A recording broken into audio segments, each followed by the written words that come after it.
Hello friends, in this session we are going to learn about the third part of the explanation of the 10th standard text, An Epitome of Courage.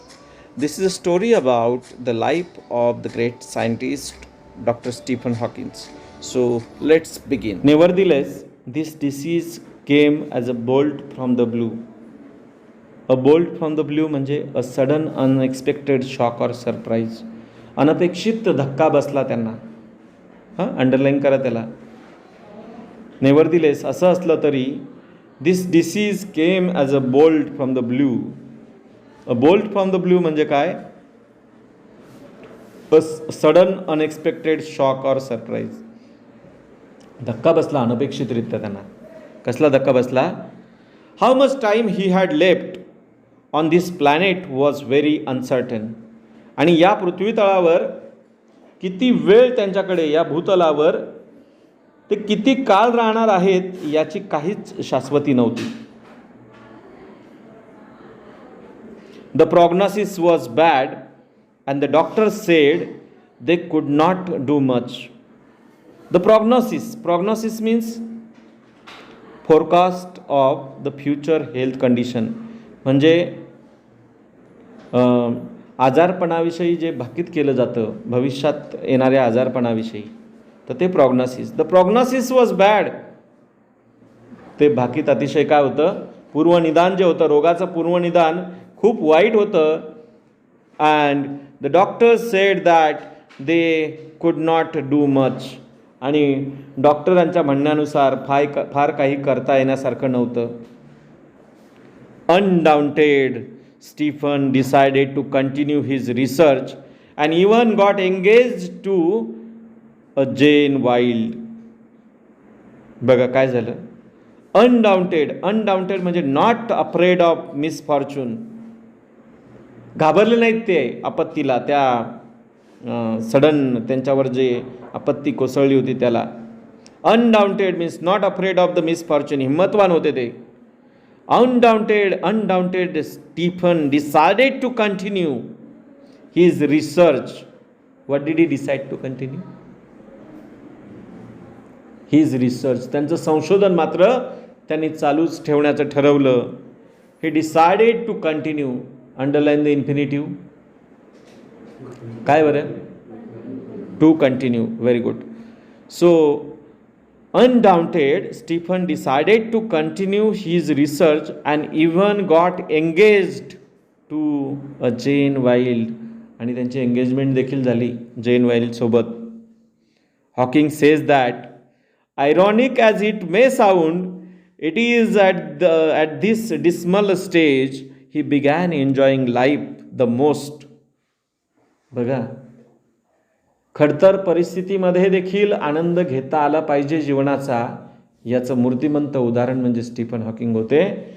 हे उपरोधिक वाटत असलं ऐकायला, पण Hawking म्हणतात की याच उद्वेगजनक परिस्थितीत ते जीवनाचा सर्वाधिक आनंद घेऊ लागले होते.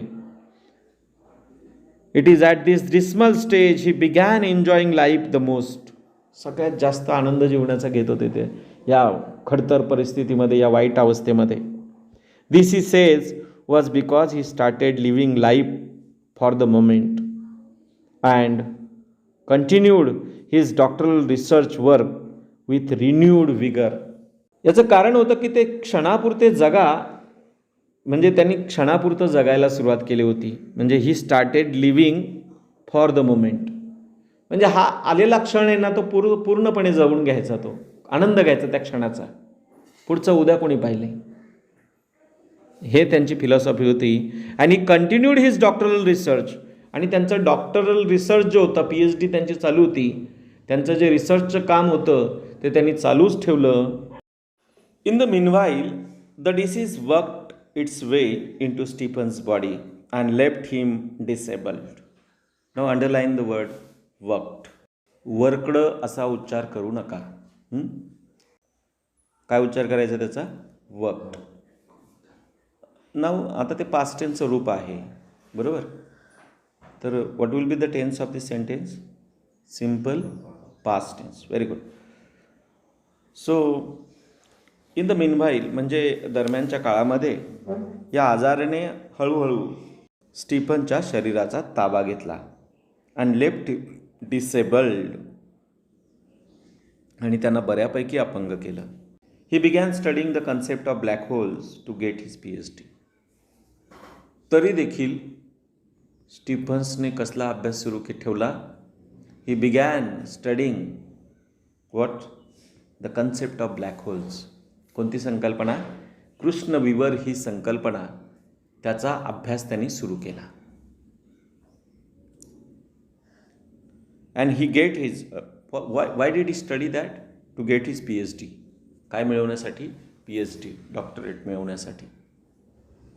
Bye this time he has confined to a wheelchair and was rapidly losing control of his hands and speech.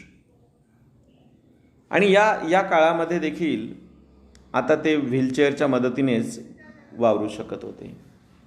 त्यांचं हातांचं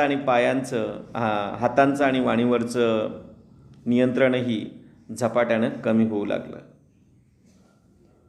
बाय धिस टाईम म्हणजे या काळामध्ये, या वेळात मात्र he was confined to a wheelchair.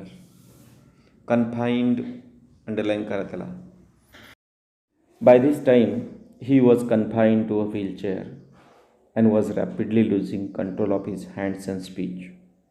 आणि या काळामध्ये मात्र मग त्यांना आता कंपल्सरी कशाचा वापर करायला करणं भाग पडू लागलं? व्हीलचेअरचा. व्हीलचेअरमध्येच त्यांना म्हणजे तिथेच त्यांना त्याचाच वापर करून ते हिंडू फिरू लागले. And he was rapidly losing control over his hands and speech. त्यांचं बोलण्यावरचं नियंत्रण आणि हातांवरचं नियंत्रण देखील कमी होऊ लागलं. किती ॲडव्हर्सिटी असावी एखाद्याच्या जीवनामध्ये.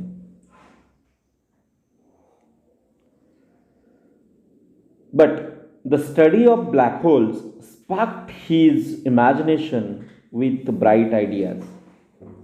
पण त्या ब्लॅक होल्सचा म्हणजे कृष्णविवरांचा अभ्यास करता करता the study of black hole sparked his imagination with bright ideas.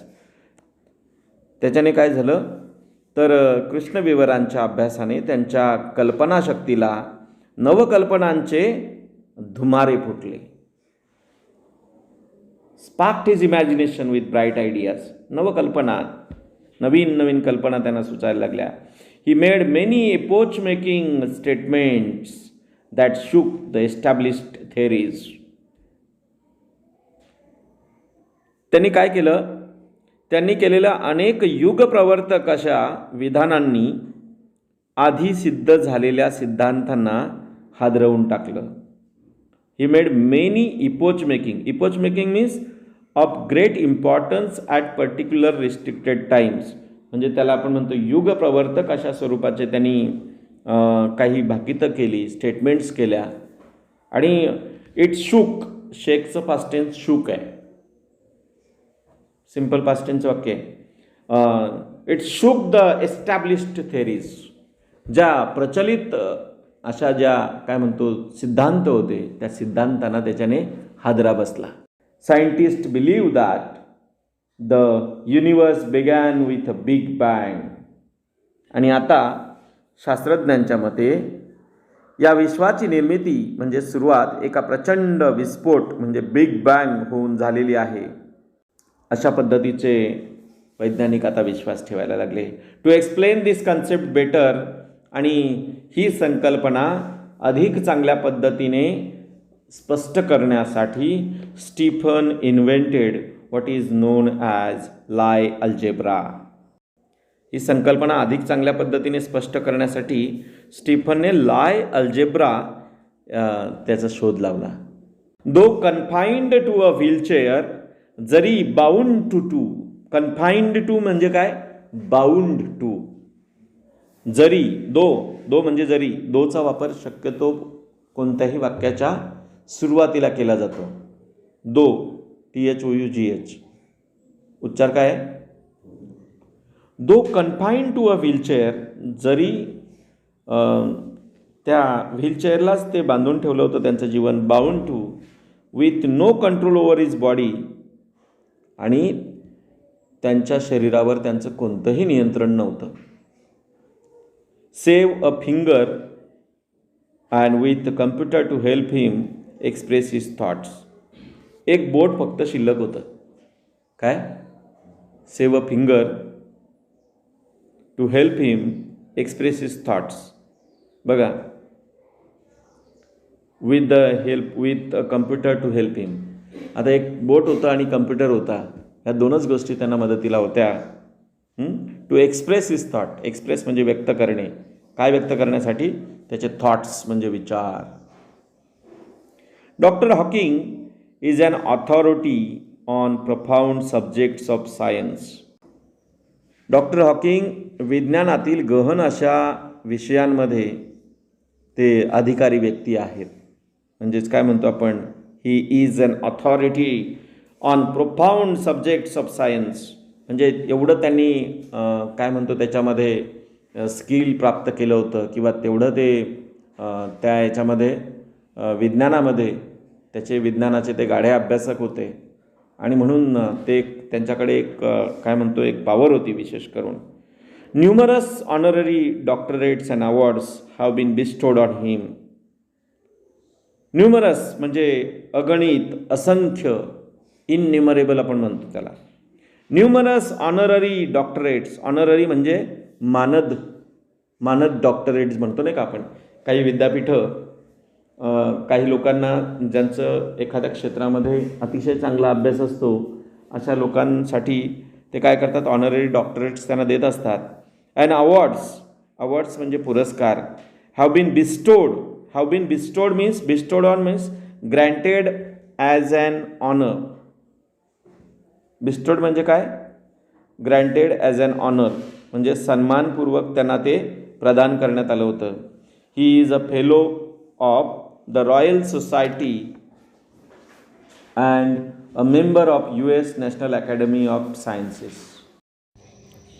We will see the explanation of the remaining part of this lesson in the next video. Thank you.